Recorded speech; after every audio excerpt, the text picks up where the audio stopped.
Hello mga kabasic, welcome again sa ating YouTube channel. Ngayon ay mag-change oil tayo. Ang pag-change oil ng motor ay pinaka-importante na ginagawa natin, especially pag naabot na yung maximum na kanyang odometer, okay, nung tinakbo ng ating makina. At check natin yung ating oil pag talagang medyo maitim na siya, or kung gusto natin maalagaan talaga yung motor natin, ay dapat at least ay 1 month mag-change oil na tayo, or 2 months, depende kung paano ka bumibiyahe araw-araw. Pero nakadepende pa rin yan mga ka-basic doon sa oil na ginagamit mo rin. So kailangan na i-check natin yung oil mismo kung maitim na ba siya or medyo maitim, at kung kailangan talaga siyang ma-change oil. Napakalaga ang pag-change oil mga ka-basic kasi ito yung bibigay ng protection sa mga parts ng ating makina, okay, ng ating engine. So napakahalaga na mag-change oil tayo. At sa pag-change oil mga ka-basic, i-share ko lang yung mga kailangan natin malaman. Kung hindi pa natin alam, ay dapat pag nag-change oil tayo ng ating makina, ay dapat nasa lukewarm, okay. Ito galing sa biyahe mga ka-basic. So mainit na mainit siya, pero siyempre pinalamig natin muna itong ating makina, at ngayon ay katamtaman na lamang yung kanyang init. Diyan natin siya i-change oil, kasi pag sobrang init, siyempre hindi rin maganda kasi mapapaso naman tayo. At kung masyadong malamig or malamig siya, hindi din mag-flow yung ating oil, no, sa ating drain plug. So kailangan din na lukewarm. Kung hindi ka galing sa biyahe, nakastock lang yung motor mo, syempre kailangan i-warm up muna yung motor mo upang uminit yung oil, okay? At syempre mas madali siyang lumabas sa kanyang drain plug pag nag-change oil na tayo. So pag ni-warm up natin, syempre pag uminit yan, mga 5 to 10 minutes, kailangan medyo stay mo muna siya para bumaba din yung kanyang mga oil, bababa siya at mag-stuck siya dito sa baba. Then buksan natin yung drain plug. Pero siyempre ang simula natin ay dapat tanggalin natin muna para may hangin, okay. Tanggalin natin yung kanyang, okay, nakita dito. Tanggalin muna natin itong, siyempre tanggalin muna natin mga ka-basic ang kanyang dipstick, okay. Tanggalin natin itong dipstick ng ating motor. Okay, yan. Kung maigpit, gamit ka ng pliers. Kung hindi, kahit kamay lang. Okay, ayan. So tanggalin muna natin ito mga ka-basic. Yan, tanggalin natin. So balik tayo doon.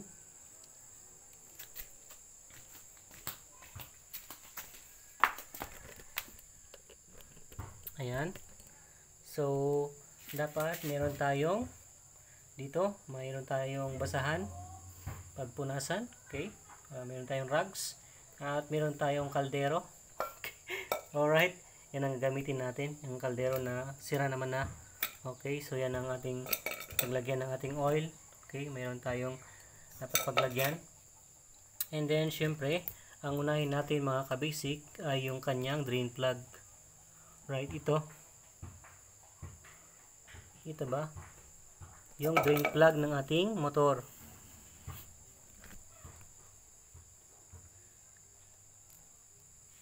Yan, ito. Alright. So, meron yan, drain plug ng yung motor. So, doon. Okay, punasan mo muna konti pag madumi, para hindi mahalo sa use oil yung mga dumi. Okay, mga pitak. Yan. And then lagyan natin yung ating paglagyan. Tapos gamit tayo mga ka-basic ng 17mm. Okay, dito sa ating drain plug. make sure na kasalpak siya para hindi siya malustren. Yan.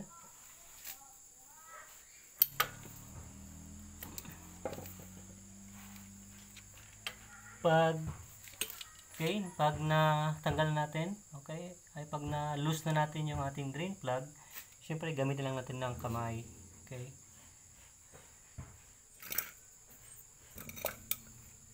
Gamitin muna ng kamay kasi madali naman yan na maalis.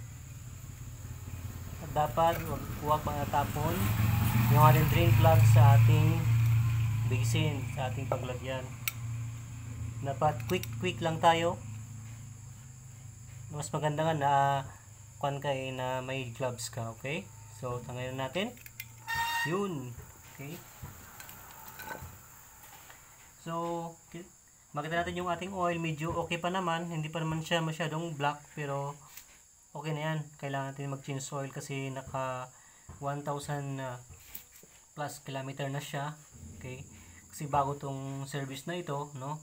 At naka 500 kilometers ay na-change oil siya.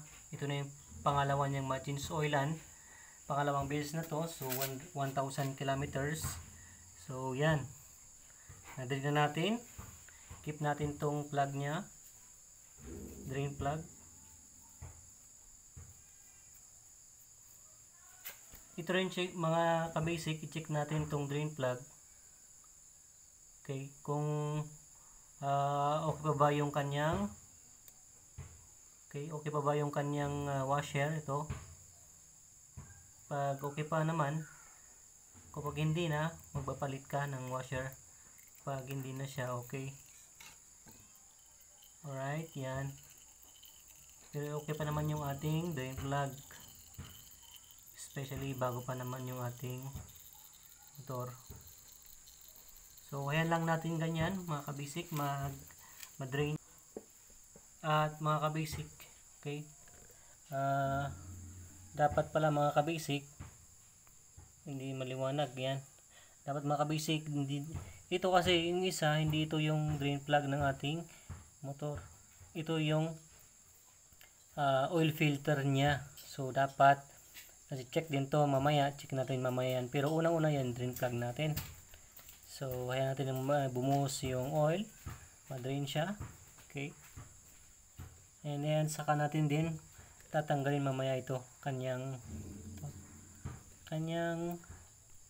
oil filter, okay. After ng ating drain plug.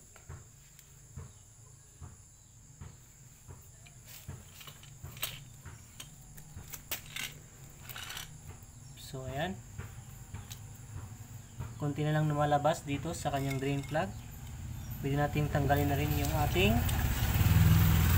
oil filter. Kailangan natin tanggalin to para linisan din natin yan, kasi napakahalaga na malinis yan, kasi naglilinis sa ating oil, no? Pag may mga dumi dyan na stuck yung mga dumi, kaya kailangan na i-kuha din natin. Alright,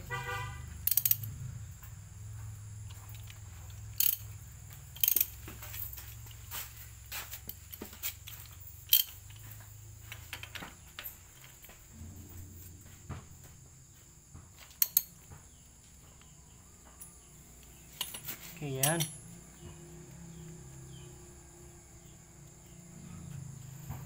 Kamay na lang natin, pag na luwagan na natin konti, kamay na lang natin.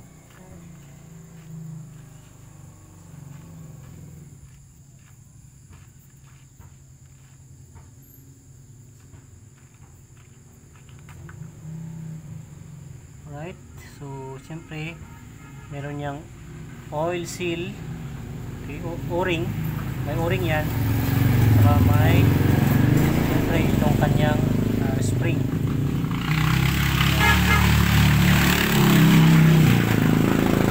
Then meron yan sa loob, okay, yung ating ito. Alright, ito yung ating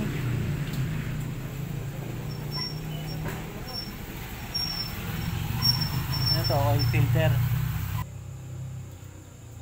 So hayaan lang natin na ma-drain yung ating oil. Okay, ito linisan natin. So far malinis pa naman yung ating oil filter.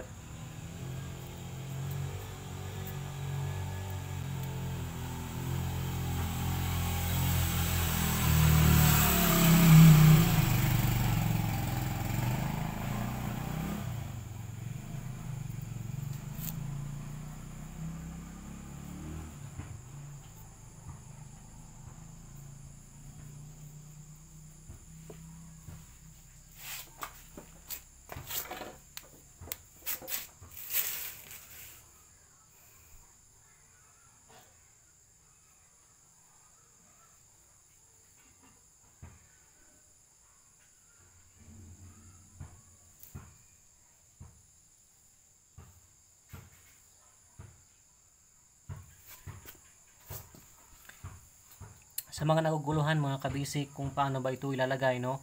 Siyempre kung paano mo siya tinanggal sa yung makina, ganun mo din siya ilagay kay afterwards. Kasi pag makita natin sa ating makina, sa ating pinagtanggalan ng ating oil filter, okay? Yan. Kita nyo naman dito na mayroon siyang parang circle yan, no? Yung dito lumalapat yung ating rubber dun sa ating filter ito. Okay? Ito, lumalapat siya sa doon sa may circle doon. So, hindi siya ganon, no? Hindi ganon paglagay. Dapat ay ganon. Yung rubber muna, okay, rubber. Yung rubber, yun yung nasa loob. Okay? Nasa loob siya. So, mga kabisik, kung meron kayong compressor, mas maganda rin para ma-drain talaga siya, para hindi tayo maghintay ng mga ilang minutes, 15 minutes or 20 na mag-drain ng oil. Mas maganda rin na meron tayong compressor. Kung wala man, syempre hintayin natin na ma-drain yung ating oil sa loob. Ito naman spring natin, hindi naman kahit magkabaliktaran naman to kasi wala namang diferensya. Kita nyo naman parehas na flat yung surface niya, parehas lang. Okay? Ayan. Dahil meron naman tayong compressor dito, bugahan natin ng compressor. Bugahan natin yung compressor para totally matanggal yung oil niya.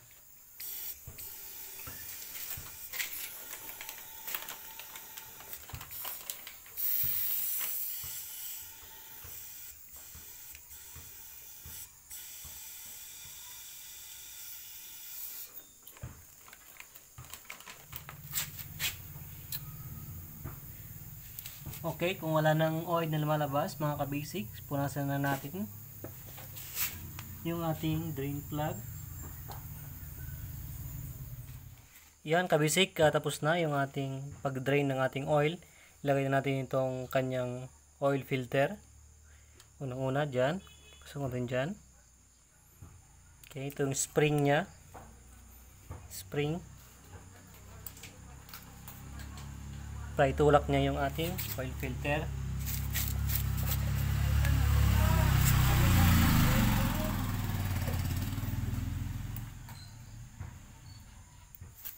Saka itong kanyang nut.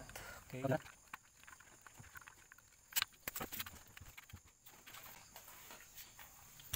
So, higpitan natin yung tamang-tamang higpit lang.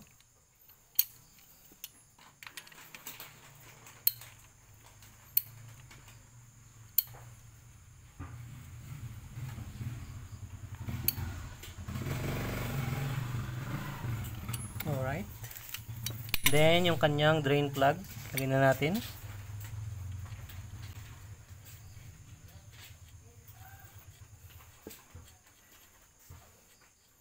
Ito palang kanyang oil filter nut ay 24 mm. 24 mm yung ginamit natin. Ito naman sa baba ay yung 17 mm.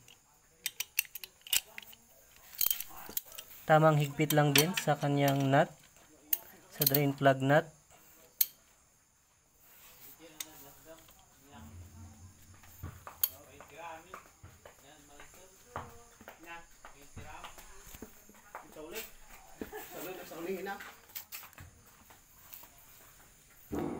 Okay na mga kabasic. So, nabalik na natin yung kanyang nut. Yung nut dun sa drain plug. Okay na. So, maglagay na tayo ng oil sa taas. Ang oil na gagamitin yung mga kabasic ay depende sa inyong motor. No? Pag Honda yung motor mo, hanap ka ng oil na pang Honda na ginawa ng company mismo. Or Yamaha. Or anumang klaseng o China bike, anumang klase yan, meron niyang kanya-kanyang oil, kung meron man, yun ang kunin mo. Okay? Kung wala man, ay yung mga sa trusted na company ka kukuha, yung mga Castrol, mga ganyan, yung mga gandang klaseng oil na kung saan ay 4-stroke, syempre, pag 4-stroke yung makina, okay? Pag 2-stroke, dito pang 2-stroke naman na oil yung kunin mo.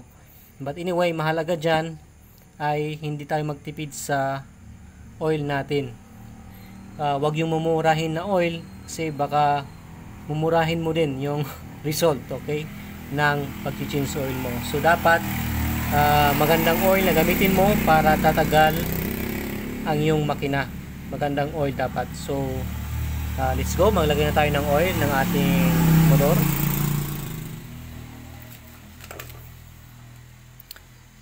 So, ito yung kanyang dipstick, mga kabasic. Yan. Ito yung dipstick niya. So, may tamang pagsukat ng ating oil. Siyempre, may kung maliit lang yung makina ng motor mo, depende yan sa manual ng inyong motor kung ilan yung oil na ilalagay. Ilang liters. Meron bang ganun? Kung 1 liter or 0.8 liters lang, mga ganon. So, depende sa inyong motor. So, meron tayong ito yung ating change oil. So, gamit 1 liter yung ating kinuha. Okay, 1 liter na motor oil. Okay, na pang Rossi. Kasi Rossi yung ating motor. Okay? So, binili natin ito. Mura lang. Hindi pala. Medyo may kamahalan pero okay lang. Okay lang para maayos yung oil ng ating mga parts ng ating makina. Alright, so ganun mga kabasic, huwag tayong magtipid. So syempre, kung maglagay tayo para hindi matapon, gamit tayo nito para hindi matapon.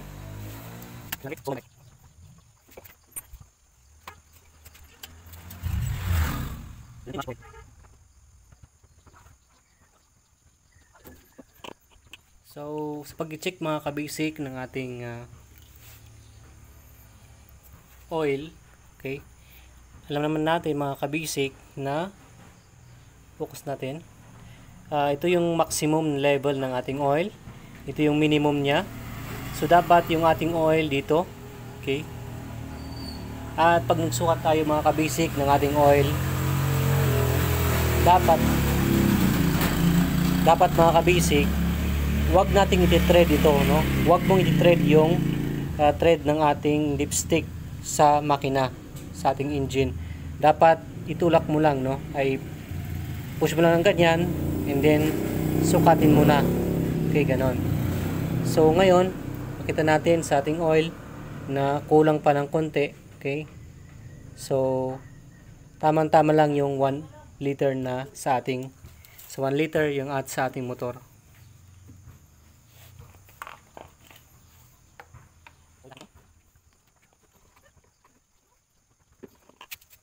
Ayun, sukatin na natin ulit. Sa pagsukat, sabi ko nga, huwag nyong i-thread yung kanyang dipstick. Ganun lang. Tapos angatin ninyo. Tingnan niyo na kung sakto na mga kabasic. Yung oil na natin, sakto sa maximum. Okay, yung ating oil na nilagay. Sakto na. So, okay na yun. Close na natin. After natin maglagay ng oil, tapos na tayo. And then, i-start natin yung makina, yung engine. Okay, a few minutes. 3 minutes to 5 minutes.